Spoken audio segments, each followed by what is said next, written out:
Welcome friends, स्वागत है आपका अपने चैनल इंडियन कानून इन हिंदी में। तो आज हम ये जानेंगे कि न्यायिक प्रक्रिया में काम आने वाले ऐसे उर्दू के 20 शब्द कौन से हैं जिसका प्रयोग कोर्ट में और पुलिस स्टेशन में किया जाता है। दोस्तों, वीडियो में दी गई जानकारी अगर आपको पसंद आती है तो आप मेरे चैनल को लाइक, शेयर और सब्सक्राइब ज़रूर करें।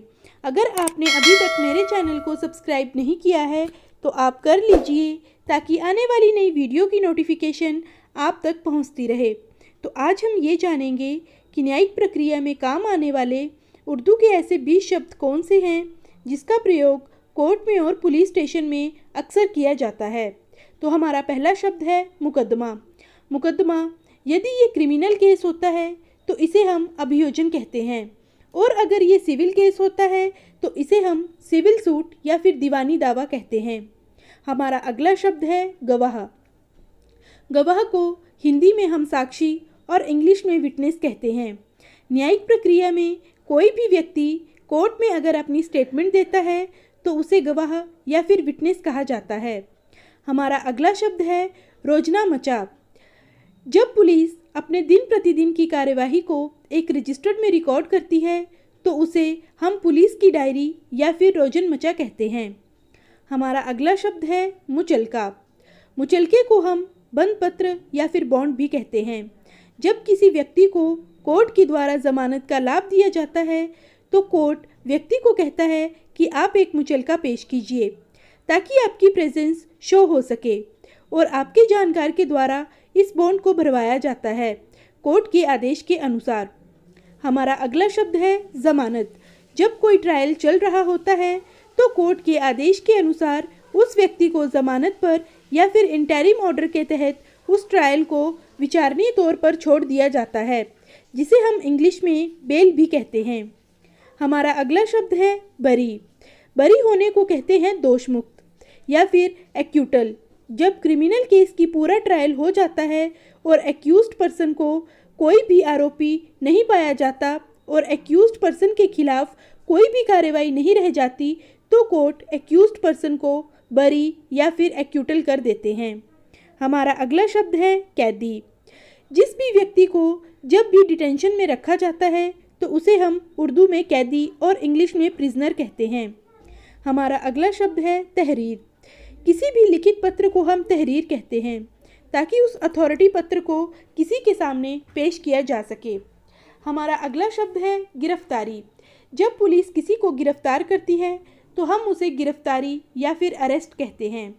हमारा अगला शब्द है हिरासत। हिरासत को हम कस्टडी कहते हैं, और ये कस्टडी दो टाइप की होती है। पहली होती है पुलिस कस्टडी और दूसरी होती है जुडिशियल कस्टडी। पुलिस कस्टडी, जब पुलिस की हिरासत में व्यक्ति होता है तो उसे हम पुलिस कस्टडी कहते हैं, और जब किसी व्यक्ति को कोर्ट के द्वारा सज़ा सुनाई जाती है तो उसे हम जुडिशियली कस्टडी कहते हैं। हमारा अगला शब्द है फरियादी या फिर कंप्लेनेंट या परिवादी।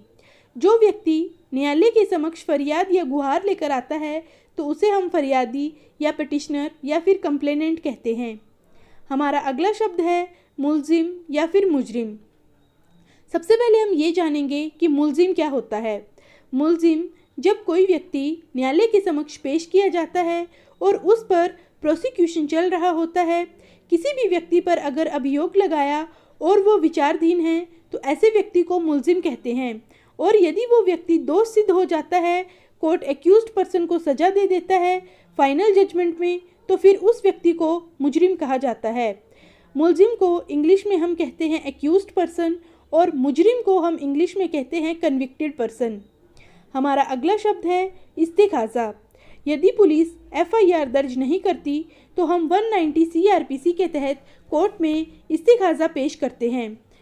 इस्तिखाज़ा को हम कंप्लेंट कहते हैं। जब हम किसी न्यायिक मजिस्ट्रेट के सामने कंप्लेंट करते हैं तो उसे हम इस्तिखाज़ा या फिर कंप्लेंट कहते हैं। हमारा अगला शब्द है मुलतवी। हमने फिल्मों में अक्सर ये लाइन सुनी है कि आज की सुनवाई मुलतवी की जाती है। मुलतवी को हिंदी में हम कहते हैं स्थगित करना और इंग्लिश में कहते हैं एडजर्न।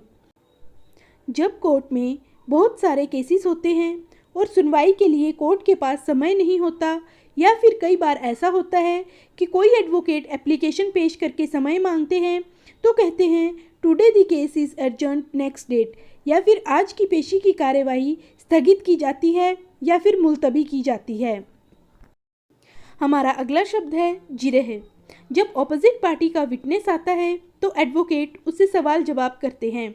इसमें विटनेस की सच्चाई को टेस्ट किया जाता है, तो उसको हम इंग्लिश में क्रॉस एग्जामिनेशन कहते हैं और हिंदी में कहते हैं जिरह करना। हमारा अगला शब्द है इजरा। इसको इंग्लिश में हम कहते हैं एग्जीक्यूशन। इसमें कोर्ट ने कोई ऑर्डर दिया या फिर जजमेंट दिया तो उसको अनुकूल पालना करवाने के लिए जो कार्रवाई होती है उसे हम एग्जीक्यूशन कहते हैं। हमारा अगला शब्द है हाजिर, यानी कि कोर्ट में उपस्थित होना। हमारा अगला शब्द है दरख्वास्त। जब भी हम कोर्ट में इंट्रोलोकेटरी एप्लीकेशन लगाते हैं तो उर्दू में उसे हम दरख्वास्त कहते हैं। तो आज हमने न्यायिक प्रक्रिया में काम आने वाले शब्दों को समझा। इनको समझे बिना न्यायिक कार्यवाही पूरी नहीं की जा सकती। तो आई होप दोस्तों आप ये समझ गए होंगे कि न्यायिक प्रक्रिया में किन शब्दों का प्रयोग किया जाता है और उसको हम क्या कहते हैं।